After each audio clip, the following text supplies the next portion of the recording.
Hello students, আমি Nitish sir জ্ঞানজ্যোতি coaching সেন্টারের পক্ষ থেকে তোমাদের প্রত্যেককে জানাই স্বাগত। তো স্টুডেন্টস, আজকে আমি তোমাদের সঙ্গে যে বিষয়টি নিয়ে আলোচনা করবো সেটা হচ্ছে CBCS fifth semester DSE political science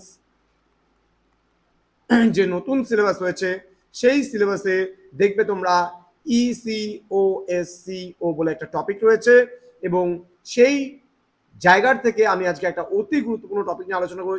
ইসিওএসসিও এর কার্যাবলী সম্পর্কে বিস্তারিত আলোচনা করো। এটা কিন্তু অবশ্যই 6 মার্কসের জন্য তোমরা পড়বে, খুবই গুরুত্বপূর্ণ একটা প্রশ্ন। ক্লাসটি শুরু করার পূর্বে তোমাদেরকে বলবো, যারা এখনো চ্যানেলটিকে সাবস্ক্রাইব করনি তারা অবশ্যই চ্যানেলটিকে সাবস্ক্রাইব করে পাশে থাকা বেল আইকন অল প্রেস করে দাও, যাতে নেক্সট টাইম থেকে কোনো ভিডিও আপলোড করলে তার নোটিফিকেশন সবার আগে তোমার কাছে পৌঁছে যেতে পারে। এছাড়া অনলাইনে যদি আমাদের সঙ্গে যুক্ত হতে চাও অবশ্যই যোগাযোগ করো আমাদের অফিসিয়াল নাম্বার 7076398606 নম্বরে, অথবা 6295916282 নম্বরে।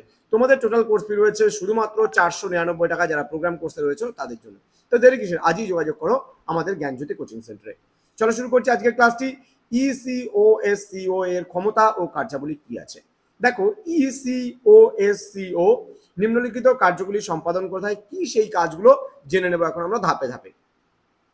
প্রথমত, এই পরিষদের অন্যতম প্রধান কাজ হলো অর্থ সামাজিক নানা বিষয়ের ওপর গবেষণার কাজে বিভিন্ন সংগঠনকে উদ্বুদ্ধ করা। এই গবেষণার ভিত্তিতেই পরিষদ তার সুপারিশগুলি করে থাকে। এই গবেষণামূলক রিপোর্টগুলি বিভিন্ন দেশের সরকার এবং বেসরকারি গবেষকরা প্রাথমিক তথ্যরূপে ব্যবহার করে থাকেন।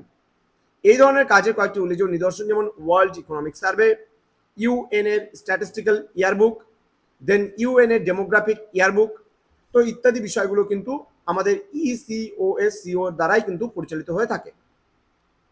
নেক্সট বলেছে, আন্তর্জাতিক অর্থনৈতিক সামাজিক এবং পরিবেশগত বিভিন্ন বিষয় নিয়ে আলোচনার একটি মুখ্য ফোরাম হিসাবে এই পরিষদ কাজ করে থাকে। নেক্সট বলেছে, স্থায়ী উন্নয়নের বিকাশে একটি ভারসাম্যের নীতি অনুসরণ করে থাকে এই পরিষদ। আন্তর্জাতিক অর্থনৈতিক, সামাজিক, সাংস্কৃতিক, শিক্ষামূলক, স্বাস্থ্য ও অন্যান্য বিষয়ে বিভিন্ন ধরনের পরীক্ষা নিরীক্ষা চালানো এবং সেই সংক্রান্ত রিপোর্ট তৈরির কাজ কিন্তু করে থাকে এই পরিষদ। এই পরিষদের অপর একটি দায়িত্ব হলো রাষ্ট্রসংঘের প্রধান অঙ্গগুলিকে যেমন সাধারণ পরিষদ ও নিরাপত্তা পরিষদকে সাহায্য করা।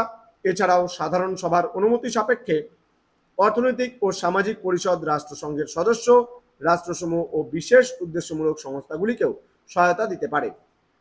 রাষ্ট্রগুলিকে পরিষদ যে ধরনের সহায়তা দিয়ে থাকে তার মধ্যে বিশেষ গুরুত্বপূর্ণ হলো প্রযুক্তিগত সহায়তা দান। তো আশা করি আজকের এই কাজগুলো বুঝতে পেরেছো তোমরা, যেখানে আমরা বলে দিলাম ইসিওএসসিও। তো আজকের এই ক্লাসটা এতটুকুই ছিল। দেখা হচ্ছে আরো একটা নতুন ভিডিও নিয়ে। তোমরা অবশ্যই চ্যানেলটিকে সাবস্ক্রাইব করে বন্ধুদের সঙ্গে থাকো, বন্ধুদের সঙ্গে শেয়ার করে দাও। আমাদের সঙ্গে থাকো, তোমাদের উজ্জ্বল ভবিষ্যৎ গড়ে তুলবো আমরা, এটাই কিন্তু আমাদের মূল প্রতিশ্রুতি। দেখা হচ্ছে আরো একটা নতুন ক্লাস নিয়ে। তোমরা প্রত্যেকে ভালো থেকো, সুস্থ থেকো। Thank you so much. Thanks for watching. After all, thank you.